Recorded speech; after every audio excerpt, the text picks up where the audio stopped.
Hello everyone, my name is Phương. Sitting next to me is Ye, a friend of mine, roommate, and also my cameraman. She's gonna support me for the entire video. We are sophomore majoring in English Linguistics at Saigon University. In this video, I'm gonna show you the majestic landscape, most famous tourist attractions, and cultures of the Southwest.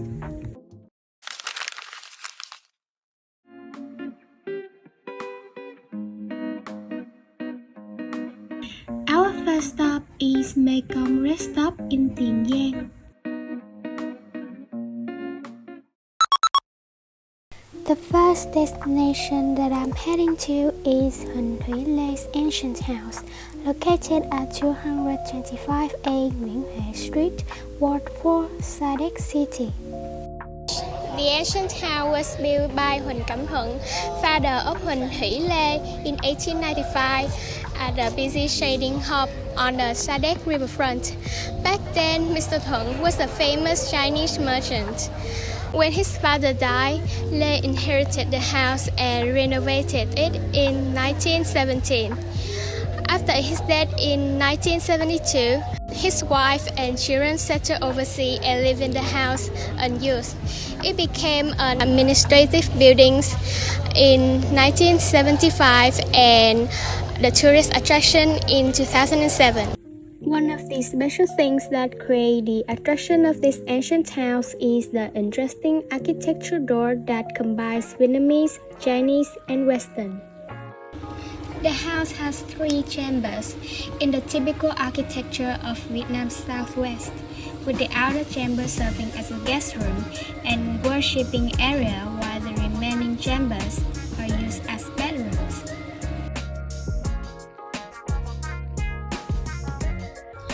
In the middle of the house, you can see the majestic Quan Công altar placed in the middle, representing the power and prosperity of a family.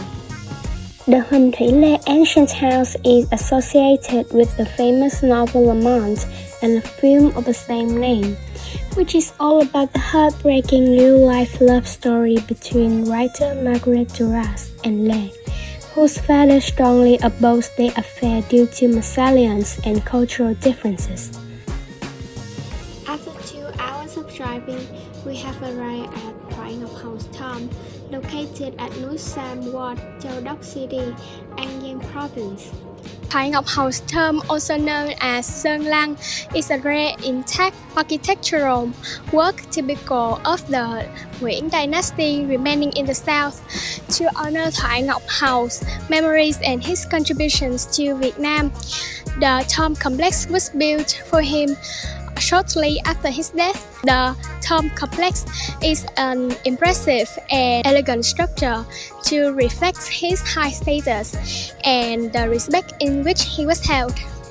Thái Ngọc Hào was born in 1761 and died in 1829. He is known as a Mandarin with an illustrious reputation as he devoted his entire life to the Nguyễn Dynasty with the mission of expanding the territory and maintaining peace in the Southwest. In the middle of the mausoleum is the tomb of Mr. Thoại Ngọc Hào. On the right is the grave of the First Lady Châu Thị Tế. On the left is the tomb of the Lady Trương Thị Miệt. Moving down to the foot of the mountain, we will come to the Bà Chúa Sứ Temple.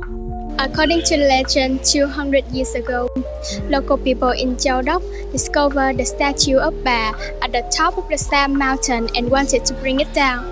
However, those strong young men tried to carry it but could not. The female medium said that 9 virgins needed to carry it.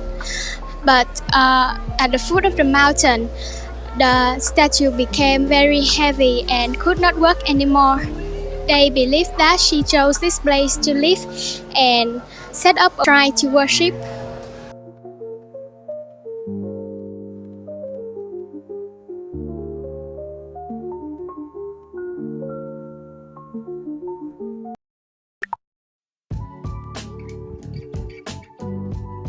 When it comes to An Giang, Jessica Forest is one of the most famous tourist destinations.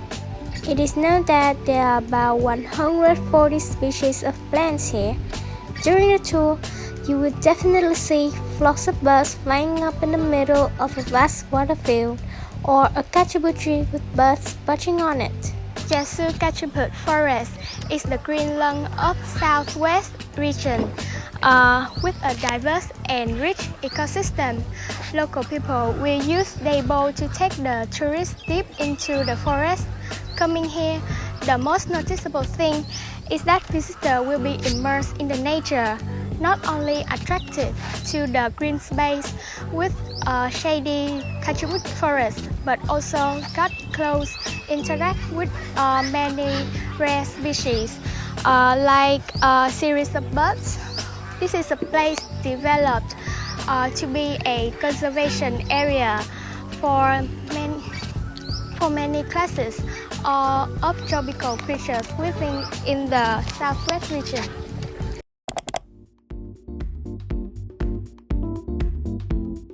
In the evening, we come into Thạch Động in Hà Tiên City. As soon as you step into Thạch Động, visitors will see the hatred steel built in front of the door. This place once left traces of the attack of Pol Pot's army that killed civilians. On March 14, enemy troops killed up to 130 million people at Thạch Động Hà Tiên village. The most prominent feature in Thạch Động Hà Tiên cave is a deep well that many people compare to the road to the underworld. Because the cave was so deep, in 1960, people decided to cover it up to avoid any risk. Growing up in Vietnam listening to many thrilling folktales, you can't help but know Thạch Sanh, a famous story that has been told in many generations. Based on the story, Thạch Động is where Thạch Sanh killed the eagle and saved Princess Quỳnh Nga. It was recognized as a national scenic relic in 1989. The final destination of the day is Hà Tiên International Border Gate. Lucky for us, we have a chance to visit inside and take some pictures. Hà Tiên International Border Gate is also called Sa Sĩa Border Gate, which is an important trade point with Red Shack area. Border Gate in Kampong district of Kampot province, Cambodia. Hà Tiên International Border Gate plays a crucial role in promoting trade and cultural exchanges between the two countries, contributing to the sustainable development of the entire southern border region.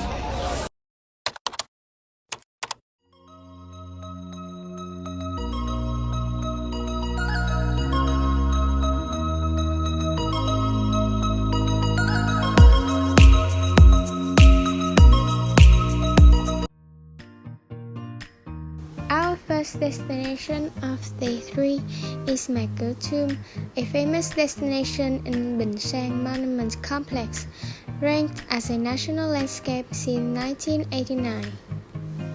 A large plate in the main shrine bears the inscription Khai Trấn Trụ Quốc, setting up provincial foundations for the country, acknowledging the merits of the Mạc family in exploration and expansion of the territory. The tomb area is situated on Bình Sang Mountain, accessible by a stone staircase that goes through a forest. Mạc Cửu Tomb occupies the highest position, built in Chinese-style architecture like a semicircle carved into the mountainside. We have arrived at Rạch Giá after 2 hours of driving. Similar to Mạc Cửu Hà Tiên Tomb, Nguyễn Trung Trực communal house is one of the places with extremely great historical value for the people of Kiên Giang. Nguyễn Trung Trực was the leader of the anti-French uprising in the south. In 1868, he was captured and beheaded by the French colonialists at Rạch Giá Market. To commemorate a national hero, people secretly worship him. The impressive point of the communal house architecture is the statue of Mr. Nguyễn Trung Trực, cast in reddish-brown bronze. Currently, In front of the main hall, there's also the tomb of Mr. Nguyễn Trung Trực. In the large yard, there's also a rockery next to an ancient banyan tree that always radiates lush shade. Now we have already visited all the destinations of today. The next province we are coming to is Cà Mau, a hidden gem in the southern end of Vietnam. It took us about 4 hours to get there. We took a rest, had dinner, and explored the city at night.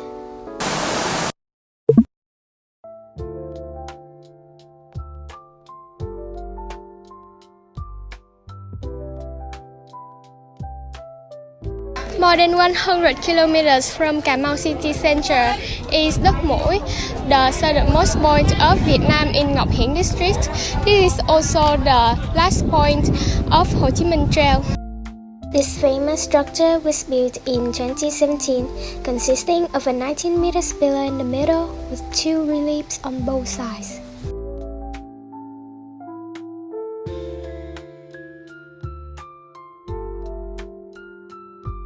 In the middle of the tourist area is the National Coordinate Marker GPS 0001, Kilometer Zero of Vietnam.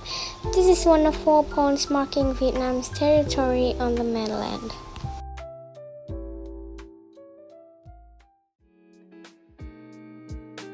The symbol of Cà Mau Cape is a miniature ship-shaped panel facing the East Sea. The panel was built in 2003 based on the poem that Sun Yu wrote when visiting this place.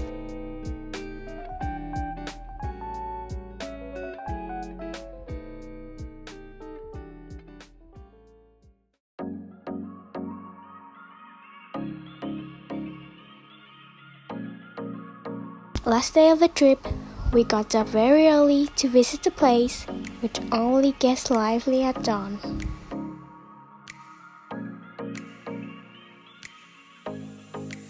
The reason the floating market is called is because the market is held on the river.